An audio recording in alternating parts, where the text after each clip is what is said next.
Good morning, campers. Happy Monday. And you know what it means? Masculine Monday. So let's pull a card and ask on this beautiful, beautiful Monday, first Monday of November, post Halloween Monday, approaching slowly that closure of the beautiful window of opportunity that I've been talking about all the time on my channel. So between the 10th of the 10th and 11th of the 11th, what is it that our masculines need to know? So if you identify with divine masculine on a journey, a masculine on a journey of improvement and growth, or maybe it's the masculine within, the masculine energy within. What is it that you need to know today? What is it that you need to know?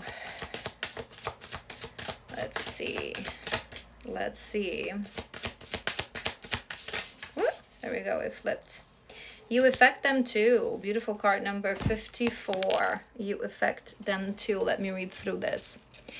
When we live in a house of shadows, we can sometimes become so overwhelmed with our own misery that we forget we affect others too.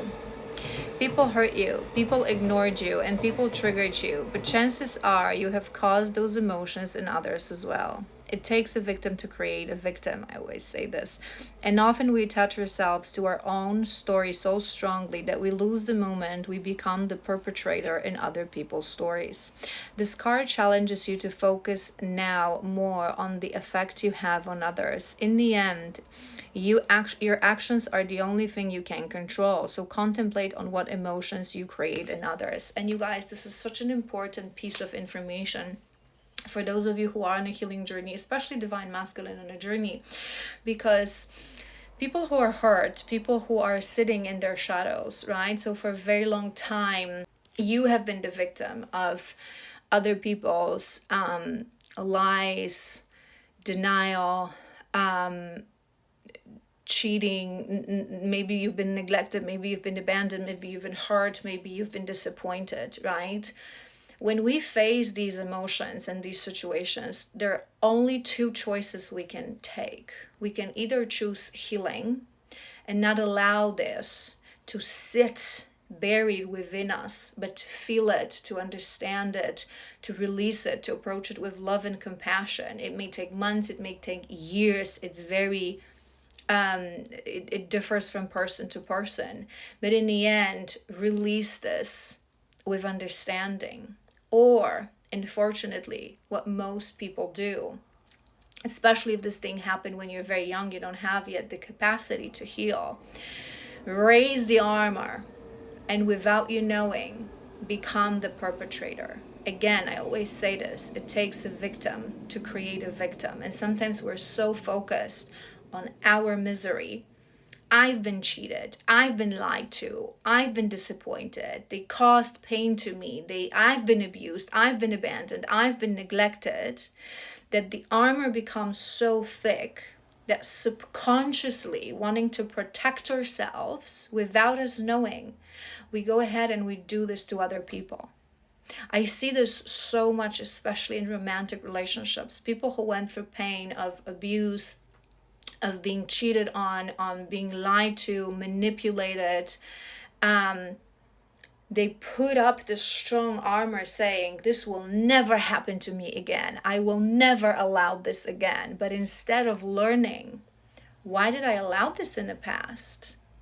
It was me, it wasn't this person. I don't have to defend myself from anyone truly if I learn my lesson, if I understand to make better choices for myself, to choose partners and friendships better for myself, to come from a place of love. But it's easier to armor up and say, I'll never allow that. And you're in the constant alert and wanting to protect yourself. You start to come from a place of ego and you cause this pain to others.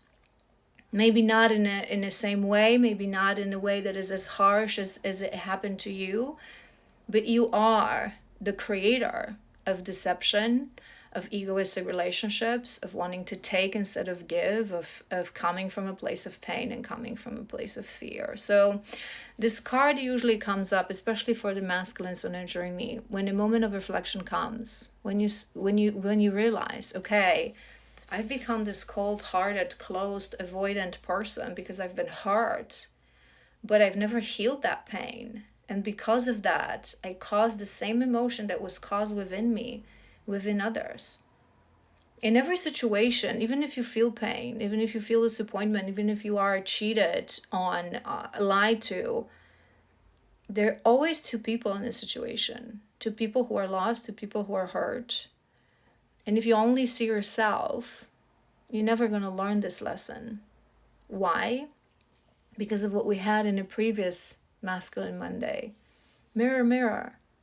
This other person was just a mirror to show you what still exists within you that you haven't healed, that forced you and pushed you to accept this person, to accept this behavior. So if this video found you, if everything that I said resonated, maybe it's time to really look back at your past relationships. We have Dark Night of the Soul at the bottom of the deck. To look into your past relationships and ask yourself, I saw myself in these relationships. I wanted something and then I didn't want it, and then I avoided, then I escaped, then I caused pain. Imagine yourself in the shoes of another person. And something is coming to my mind, so I want to share this with you guys. It's a beautiful technique that I practiced myself when I was on a journey of healing, and then I always share with you guys, especially on one-to-one sessions. If you come to me on sessions, if you really struggle to find compassion towards someone, and if you really struggle to put yourself in the shoes of another person, to know how it felt, right? Because sometimes that's something that people don't understand. Karma, it knows justice, but not always in the same lifetime, right? So people who caused pain, if it's relevant for your journey, you're going to feel that pain in the same lifetime to have a chance to improve and truly heal. But some people, they're not going to feel it. They're going to have to pay this karma in the next lifetimes, right? So karma is not something that closes in one lifetime.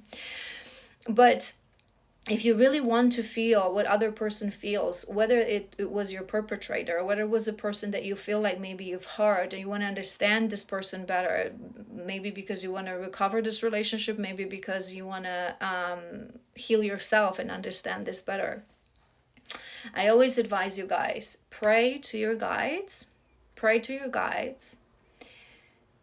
universe, source, whoever you pray to send you in a dream this experience. And it might not happen the first night, the next night. Continue to pray, and they will show you in a dream state how it felt. You will literally wake up. Sometimes I would do this exercise when I wanted to understand certain people that I loved, and I couldn't understand why are they doing certain things that they're doing, because I haven't. It's especially, I find it's especially useful when we talk about anxiety and avoidance, right? People who are anxious, they struggle to understand avoidance because it makes no logical sense, right? No shadow makes no logical sense. So pray to your guides to show you, and they will show you in a dream. You will wake up feeling exactly how this person felt. It's like you will go for this experience in a dream as if you were that person. How did it feel? What pushed them to do certain things? What pushed them to be the way they are? And it will help you to develop compassion. I hope this was helpful. I hope you have an amazing Monday, an amazing week ahead, and I will see you soon.